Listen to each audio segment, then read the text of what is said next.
It's not your phone, neither is it your to-do list. The real reason that you cannot focus is deeper, and it starts with how you manage your attention and not necessarily your time. Let me say something that might surprise you. Most people aren't struggling with time management, they are struggling with attention management. You wake up determined, you write out your to-do list, then by 10 a.m. you're jumping between tabs, distracted by notifications and wondering, why can't I focus on one thing? This isn't just a productive issue or productivity issue, it's actually a mental health issue.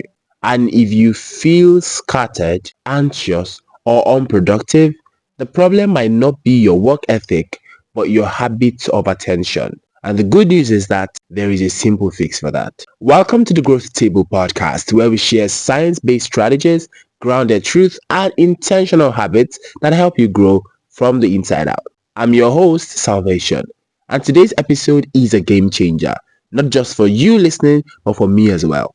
If your mind ever feels foggy, if you keep reading the same sentence over and over again, if you start one task and jump on three others without finishing any one, this episode is simply yours to listen to.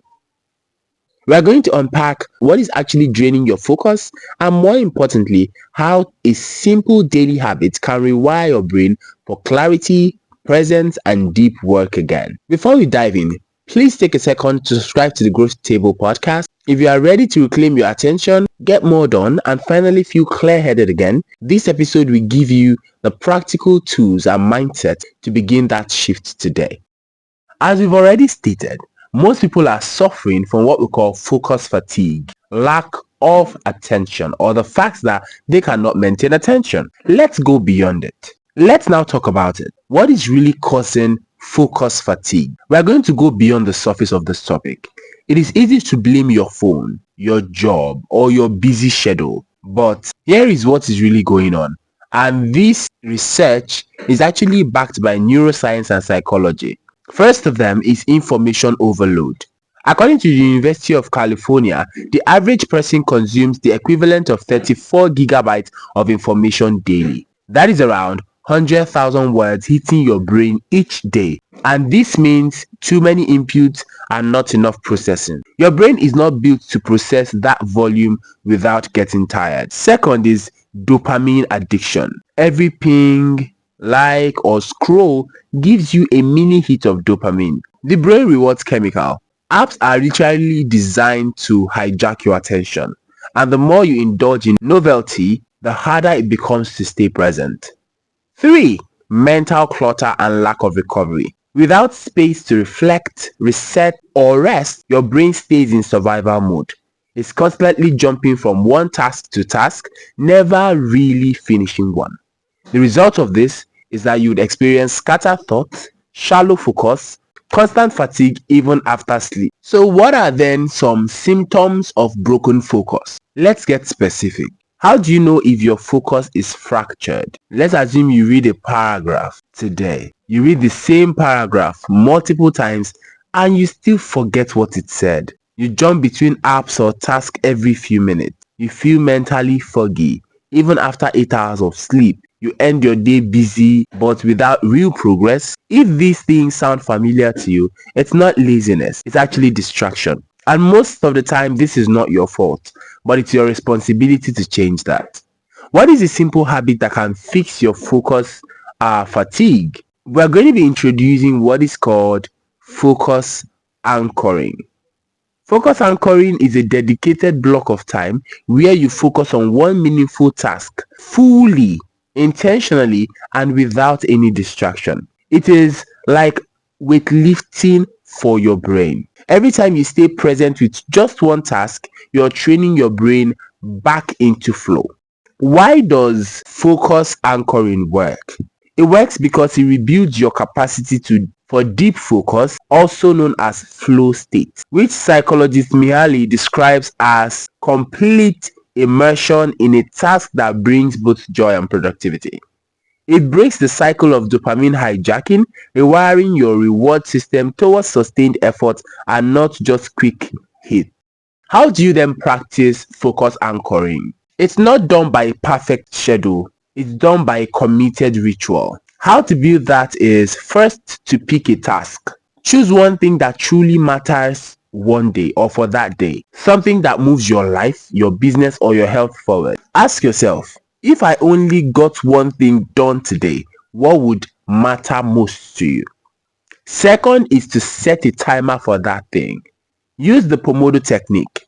25 minutes of deep focus followed by 5 minutes of break, and as time goes on, you can go longer than that later. But for the beginning, start small. 25 minutes deep focus, then 5 minutes break time. This works with your brain's natural focus rhythms. Tip 3. Eliminate distractions. Silence your phone or put it in another room. Close all tabs except what you need. Use do not disturb mode if necessary. Environment shapes behavior, so it's important to set yourself up for deep presence. Set yourself up for deep presence. 4. Protect the block. Let others know that is a non-negotiable time for you. You're not available, period, and that is it. Even one focus block a day can transform your productivity. Number 5 is to reward completion. Your brain needs closure. When the time ends, you can take a walk, stretch, celebrate the win. This will reinforce the habit through positive association. What are some other focus building practices that can be done? Focus anchoring is the foundation, but there are 3 more strategies that compound your clarity. First is daily brain dump journaling. Every morning or night, write down everything on your mind at that point. This clears mental clutter and frees up mental space for focused thinking. Second is morning meditation. Mindful meditation improves attention span, emotional regulation, and memories. Apps like Insight Timer, Headspace, or Calm are great starters for morning meditation. Third is group smaller tasks together. It might be emails, calls, and errands, and then knock them out in one block. This minimizes context switching, which drains your mental energy. Here is a bonus tip for you. Ritual train the brain. Repetition builds your cues. To do that, try this. You might decide to choose the same drink over a long period of time. It might be coffee, tea, or water. Same spot. It might be your desk. It might be your couch. It might be a quiet corner in your room. Then pick a certain time. That time is not to be changed. This will tell your brain that time is for focus. Just like brushing your teeth signals sleep, this tells your brain that it's particularly time to focus and it's non-negotiable. Your ritual signals deep work. Let's wrap this up here. The truth is, you don't need more time. You actually need more presence and concentration, or would I say focus.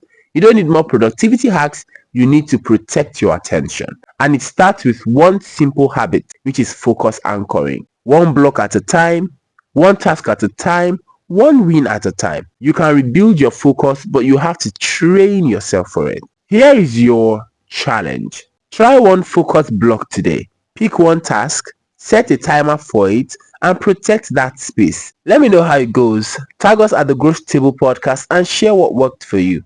And if this episode helped, don't forget to subscribe and let's grow together with more intention and less noise. And remember this, your attention is your most valuable currency.